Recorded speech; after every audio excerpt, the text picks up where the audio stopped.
Let's be completely honest with each other. Traditional budgeting absolutely sucks.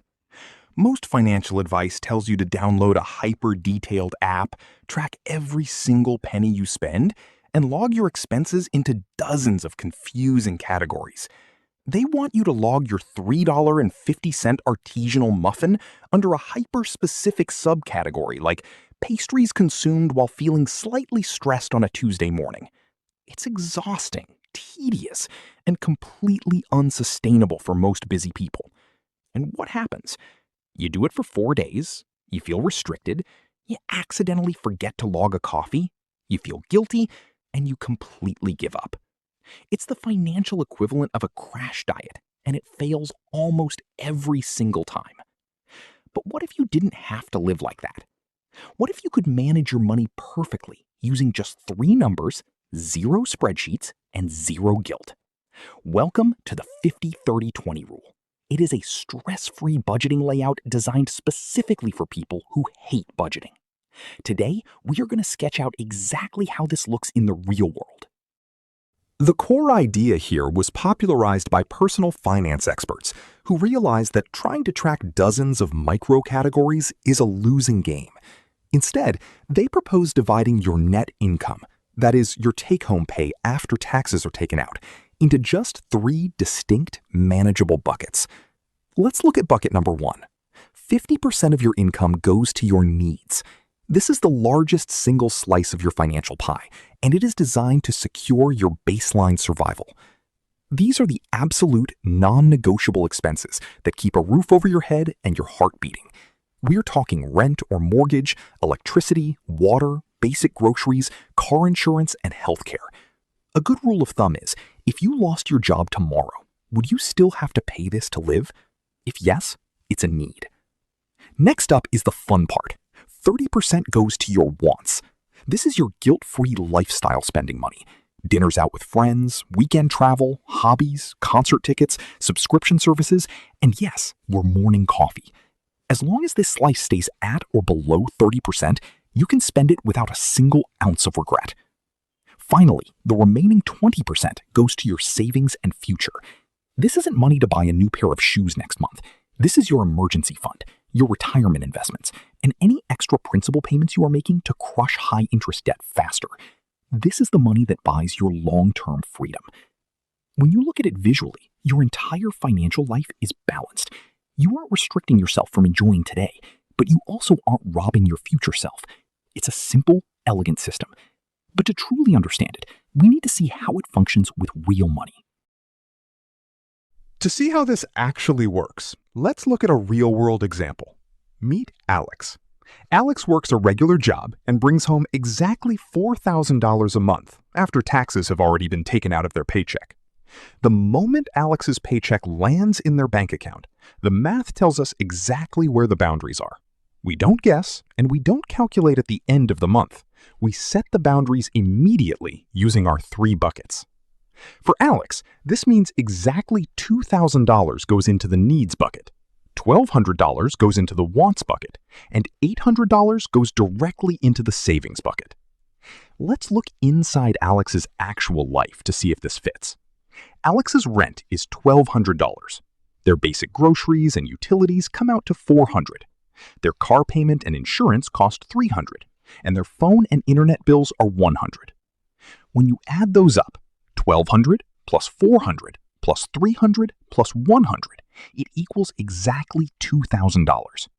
Alex is perfectly hitting their 50% needs target, meaning their lifestyle matches their survival income perfectly. Now, look at the magic of what happens next. Because Alex automates their $800 savings portion into their investment and emergency accounts the exact day they get paid, they don't have to worry about accidentally spending it later in the month. This leaves Alex with $1,200 sitting in their checking account for wants. They can spend every single penny of that $1,200 on fun, vacations, and dining out until the account hits 0, guilt-free, because their savings are already safe.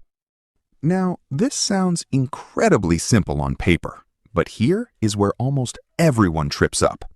The line between a need and a want can get incredibly blurry in everyday life. If you lie to yourself about your expenses, the entire system collapses.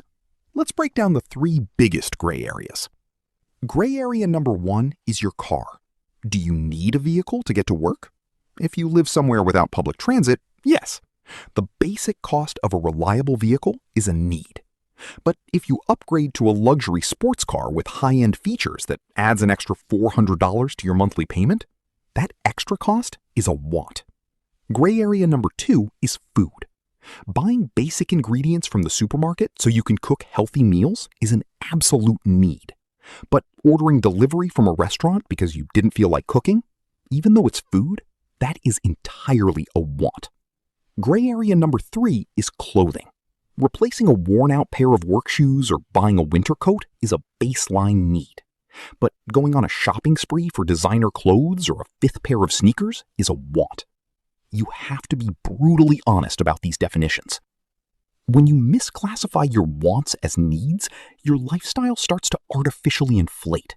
Your categories get completely out of balance, your savings drop to zero, and you end up feeling broke despite making a decent income. To fix this, you have to ruthlessly audit your expenses and move those luxury upgrades back over to your 30% bucket where they belong, protecting your core financial balance. Take a look at this quick visual checklist. If you are ever unsure where an expense belongs, ask yourself, can I survive or keep my job without this for the next 6 months? If the answer is yes, it belongs in the right-hand column. Now, let's address the elephant in the room. We are living in a world where housing costs, insurance, and basic inflation have skyrocketed. What happens if you sit down, do your math, and realize your absolute baseline needs already consume 60 or 65% of your income? Does that mean you've failed? Absolutely not. The 50-30-20 rule is an ideal framework, not a financial prison sentence. If you live in a high cost of living area, you simply adapt the framework to your reality by creating a modified ratio, like 60-20-20. Your first option when needs expand is to compress your wants. If your rent takes up 60% of your paycheck, you temporarily shrink your lifestyle spending down to 20%.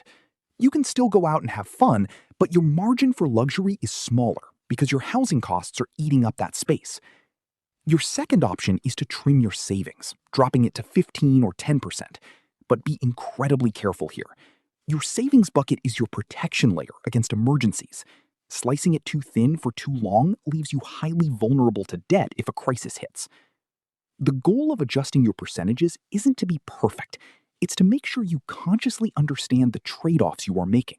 If one bucket gets bigger, another must get smaller to keep the foundation solid. If you want to take control of your money without losing your mind to spreadsheets, here is your exact action plan for tonight. Step 1. Look at your bank statements and find your exact net take-home pay from last month. Let's say it's exactly $3,500. Step 2. Multiply that net income by 0.50, 0.30, and 0.20 to find your target limits. Step 3. Log into your banking app and set up an automatic transfer so that your 20% savings portion moves out of sight the exact day you get paid. Once your savings are completely automated and your core needs are capped, the rest of the money in your checking account is yours to enjoy completely guilt-free. You've successfully simplified your finance. If you want to see more complex financial concepts broken down into simple sketches, hit that subscribe button, and I will see you in the next video.